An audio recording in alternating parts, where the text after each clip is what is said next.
Hey, this is Jonathan Hayes with Do All Outdoors. Today we're going to go over the assembly of the white pheasant trap. This is our flagship trap. It holds 250 birds. We're really excited about it, and we're going to go over the basics of putting this thing together. What we've done, this is typically a two-person job because it's kind of heavy because of the huge carriage and the huge top plate. So what we've done is went ahead and installed the legs onto the mounting bracket, and we went ahead and installed the body also into the mounting bracket. And starting from the bottom up, basically it's just your legs. We've got 4 legs and 4 bolts that, and I'll slide this one in. We kept that one out just so we could demonstrate how it goes in. Your bolt's gonna slide up through here. So it's already threaded, so there'll be no nuts on the other end of it. The 9/16 head. We do provide a wrench for this. However, if you want it to go just a little faster, you can use a socket. That's what I like to do. Makes things go just a little bit faster. Once you get your 4 legs nice and secure, make sure these are good and tight and there's no wobble in them. We go to your mounting bracket next. Again, 4 screws. These screws will have washers on them. And again, it's already threaded, so there's no need for a nut on the other side. And also one thing you want to remember about the bracket is the back adjustment, your height adjustment, where it can go from 5 to 35 degrees, that needs to be in the back. If it's not in the back, it's not going to work properly. So always make sure that this half crescent here is in the back. So basically what we've got in the assembly of the white pheasant is we've got the legs, the base, the top plate with your carousel, your poles for your bird cage, and then your top plate that's going to go on top of your carousel to kind of hold everything together.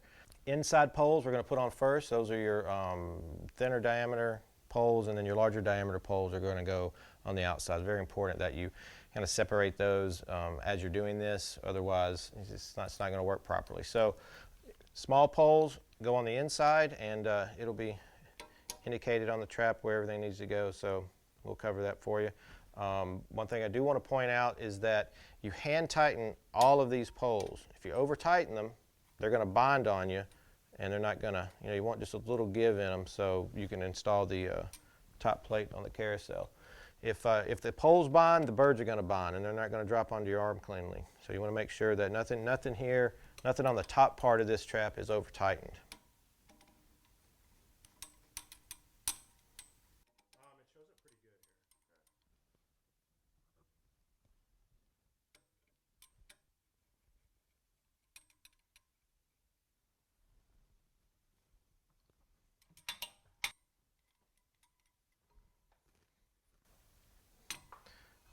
Now we've got the inner poles in. Now we're going to work on the outside.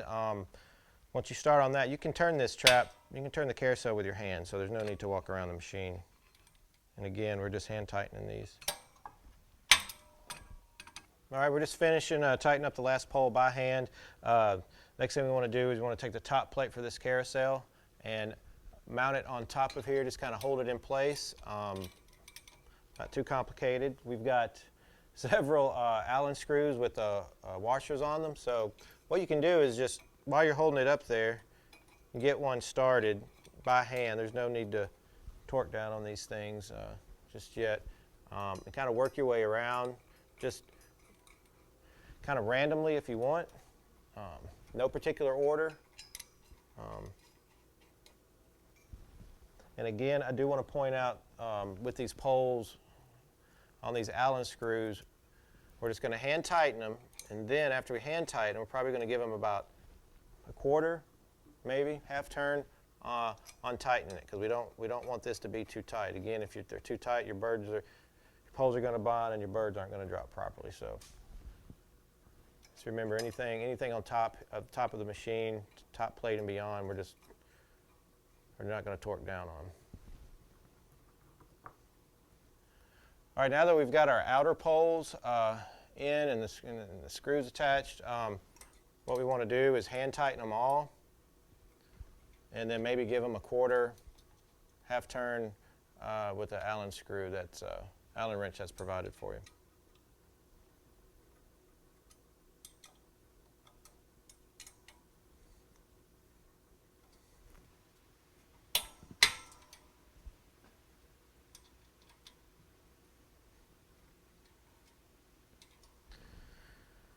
All right, we've got all of our poles on and secure. Again, nothing above the top plate is torqued down. It's all just kind of nice and snug, and you know, you can give them a feel if you want, make sure they're all where they need to be, nice and tight. Really the final step, the final major step anyway, is going to be installing the spade bolt and the main spring. And how we do that is we take this arm and we want to move it to 12 o'clock, and we're going to take this piece here and just attach the spring to it like so. And then at the back of the machine, we're going to take the spade bolt, hook it onto the back, and then there's a hole in the back of the machine you're going to run it through. Just like that. Nut provided.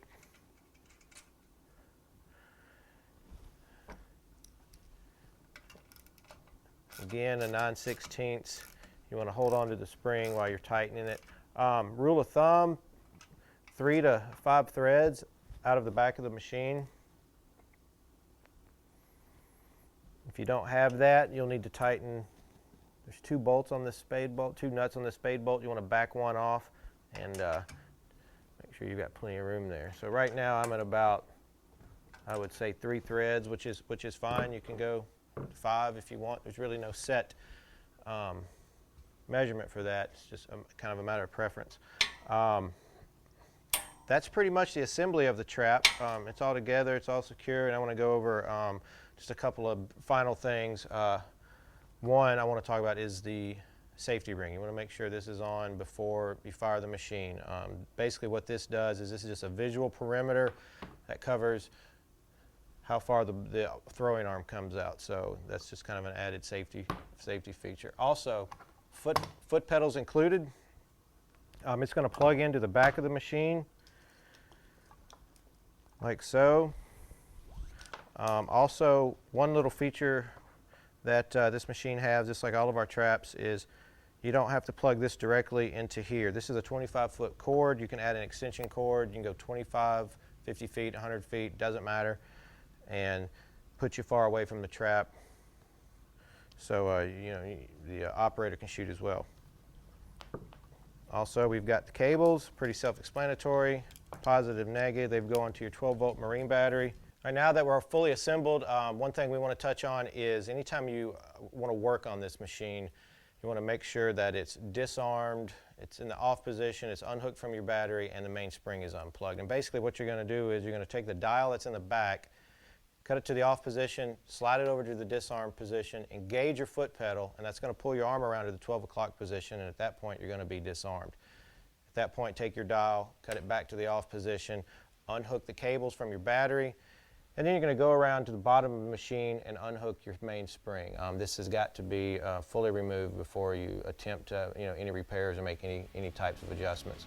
If you have any questions or concerns about what I talked about, a DVD is going to be included with your white pheasant. Also, our website, doalloutdoors.com, there's going to be plenty of instructional and videos on there about the white pheasant. But like we said, it's our flagship trap.